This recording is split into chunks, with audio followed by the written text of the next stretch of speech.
8th episodes throughout the stages in Mario Sunshine are much more enticing than I initially thought.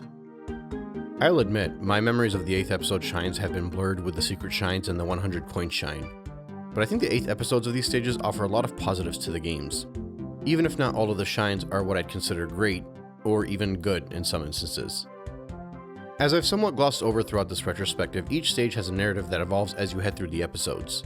I imagine that's the reason they're referred to as episodes rather than missions or objectives. You're watching a show, and as each episode ends, another one begins, and the narrative is built upon the previous one. This is why the set pieces, the aesthetics, and even the dialogue of the NPCs changes as you advance.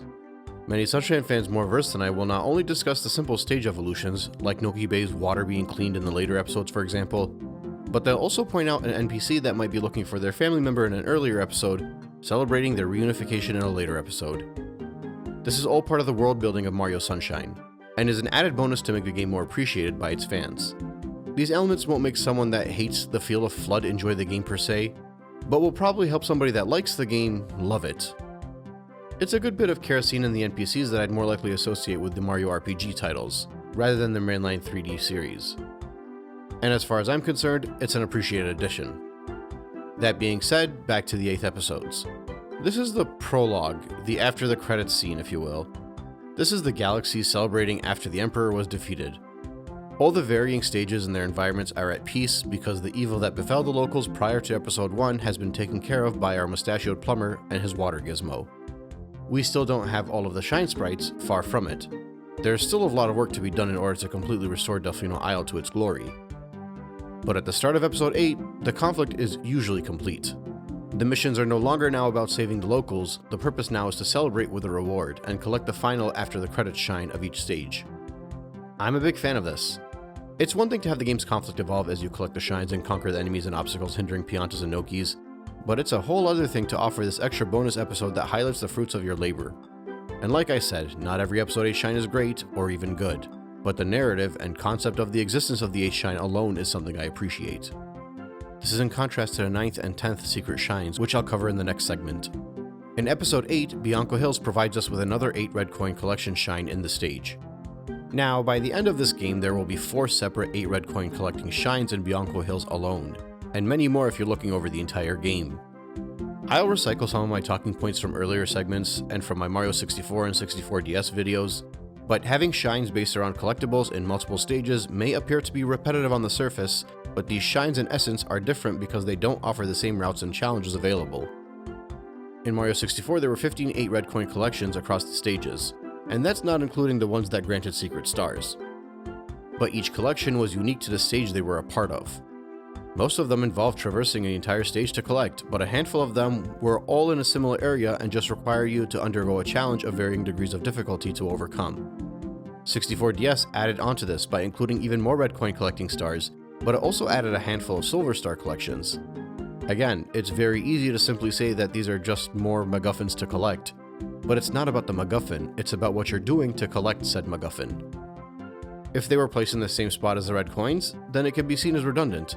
But the reality is that the collecting in different stages and the collecting different items across the locations in said stages are all objectives that are unique to the actual gameplay. Outside of 1 or 2 red coin collecting objectives in the first 8 episodes of these 7 stages, the red coin collections are not searches. They're objectives that our player has to accomplish in order to earn their shine. You know where the red coins are, you just need to figure out how to grab them. Bianco Hills' 8th shine is just an evolution of that. The shine here is located on a system of rope bridges over the lake. You need to use your mastery of Mario and FLUDD to figure out how to accomplish the task at hand and collect the 8 red coins. This is a much more difficult shine to collect and will even have you grabbing the rocket nozzle to accomplish it. But it's a direct evolution of the first red coin shine in this stage. Only now the challenge is appropriately aimed at someone that has gotten much more comfortable with the game. This is a good shine in my opinion, and I think it's a good culmination of all you've gone through in the first 7 episodes of Bianco Hills. As long as you're careful and diligent, you should be able to collect the shine with minimal drawbacks and be rewarded for getting good. Unfortunately, I don't think I can be as nice towards the shine in Rico Harbor. I appreciate the challenge behind Yoshi's Fruit Adventure, but for all I can praise in the actual platforming challenge, it's brought down drastically by monotony and redundancy. I mean, to start it off, the whole idea that these machines give you fruits isn't really that obvious. I guess it does say fruits on there, and if you speak to the NPC, he will point you in the right direction, But I don't know, maybe I'm simple-minded, but the start of this objective was a bit confusing for me. I gotta imagine some of you might have struggled with this too. Let me know. Either way, Yoshi needs a durian, so you need to alternate ground pounding these switches until one comes out. I won't pretend it's the end of the world that you have to do this a few times to get your durian, but I will say that it adds to my annoyance of the shine. Once you get it, you can't carry it, so you need to roll it over to Yoshi. If a player doesn't realize that, they might accidentally knock it off the ledge, which means back to ground pounding. Every fruit can be carried, but the durian can't, so it's a bit of a surprise that you can't carry it. Still, it's another aspect I can forgive in isolation, but it adds to the annoyance. Once you grab Yoshi, there's a sign in the corner pointing you towards the jumping fish and the platforms out in the distance. This sign is easy to miss, but at that point I'd be excessively complaining if I pointed that out. Once you know what to do, the challenge in and of itself is fun. You have to spray the jumping fish, turn them into platforms that will scale and disappear. Jump through the various platforms, use Yoshi's juice to spray upwards and remove the blockage on the cage, and then you can get up there with a rocket nozzle. A player might also first realize the sign at the end before grabbing Yoshi, and might decide to grab the rocket nozzle to get up to the platform prior to realizing they need Yoshi. So the rocket nozzle part of this is good because it'll help guide a player towards grabbing Yoshi if they make it up there before doing all the fruit vending stuff. The downside here is primarily that if you fail and fall down, you have to start over. I'm okay with starting from the bottom of the challenge. What I'm not okay with is having to go back to the fruit vending machine and re-pumping everything out to get a durian for Yoshi. That's the monotonous and redundant aspect of this. I won't say this is a terrible shine because I appreciate the challenge, but I will say that it's a shine that largely suffers because of the varying aspects I just mentioned. A more direct approach would have been to have Yoshi in the corner near the sign with a fruit next to it. The camera can pan over there and start players so they know where the challenge is.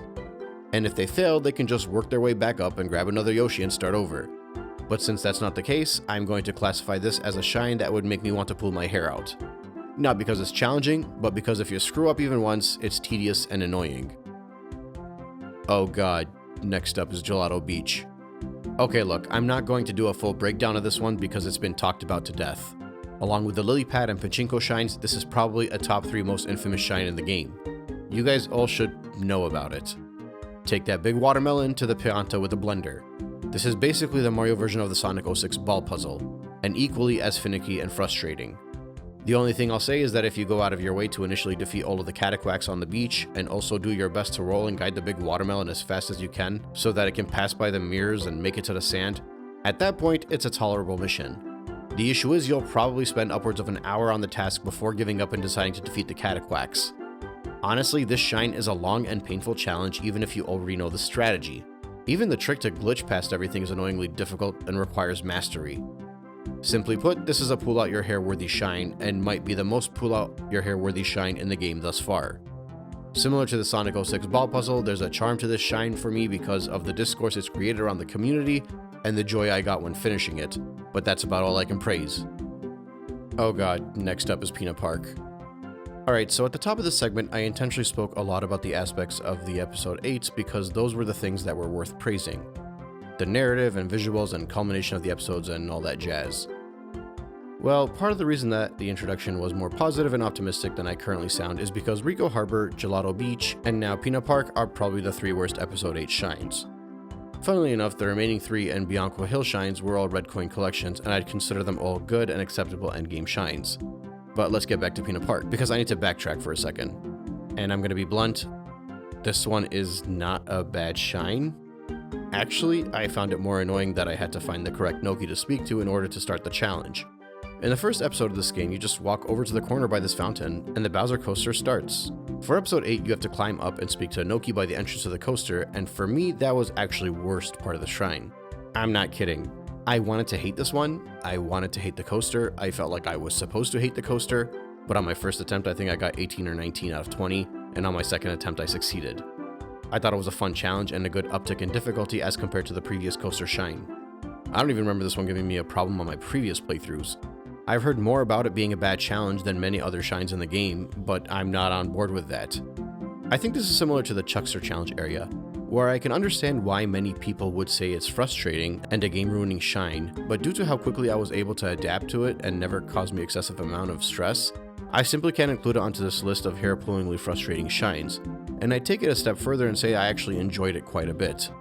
Another win for Pina Park, and I'll once again leave the park with a smile on my face.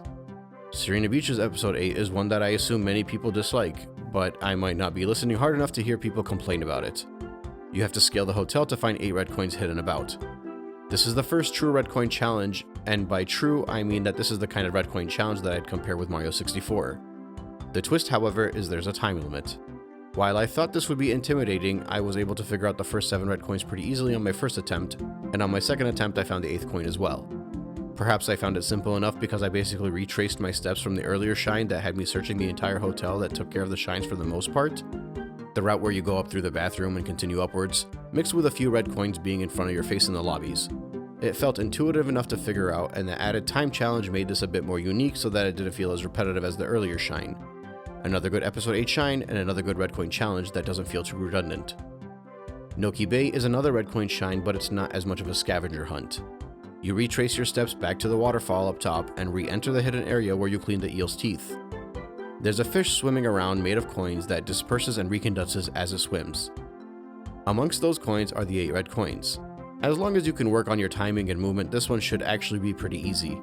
It is a bit underwhelming for me, and the route to get here felt redundant since I've taken the same route for something like 2 or 3 shines already, but outside of that, I'd say it's an inoffensive shine and relaxing enough challenge to close out Noki Bay. And finally, Pianta Village. The 8th episode is another 8 red coin collection, and similar to Serena Beach, this is a proper search and discover type of red coin challenge like we saw in Mario 64, in that the coins are easy to grab but hard to find. The challenge is the actual search, and I think I was more surprised by how fun it was to search the whole stage than I expected. There's no time limit either here, it's just a pure red coin challenge, and it's somewhat of a gateway to the upcoming blue coin collection. The red coins here are actually pretty well hidden, and I wouldn't be surprised if people had to use a guide to figure them out. I'm talking traversing below the stage, the tall grassy areas, the palm trees, hip-dropping crates and whatnot. 7 of them can be found in the traditional manner, but the 8th one requires a bit of use of that noggin. The jet nozzle is up on the big palm tree in the center of the stage, and you need to use whatever means of traversal you can think of around the stage to make it up there. After that, you need to find a way to blast upwards towards the clouds platforms in the sky and make it all the way to the peak of the same red palm tree. Over there, you'll find the 8th red coin. The game does one of those annoying things where it sends the shine quite a way away from you instead of just handing it over to you, because apparently the search and discovery was not enough. You need to grab onto a floating dandelion seed and let the wind carry you over to the shine. Now, I'm not sure if this was just me or if the game intentionally screws with you, but on 3 separate occasions, I jumped off the dandelion and missed the cloud that the shine rested on and had to start the whole thing over. I might have been overzealous though, so I won't count that as a strike against the shine, but on another day, I easily could have counted this shine as one that would make me pull my hair out. The benefit here is that the shine in general was enjoyable for me.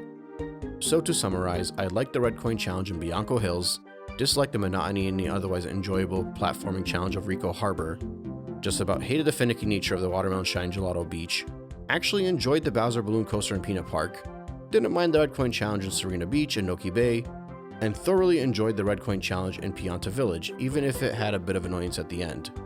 And in all of the episodes, I enjoyed the culmination of the narrative that occurred throughout the game and was happier than I expected to see the NPCs celebrating in some instances. The 8th episodes are completely optional in this game, so I can cut some slack to the ones I had issues with, but I will say, as a first batch of bonus shines, I think they're a welcome starting point for the endgame content. Also, I realize I still haven't beaten Bowser, but I kinda want to do that last because it feels like a proper ending to this retrospective. So with that in mind, let's once again head back to Bianco Hills and get started on the secret shines.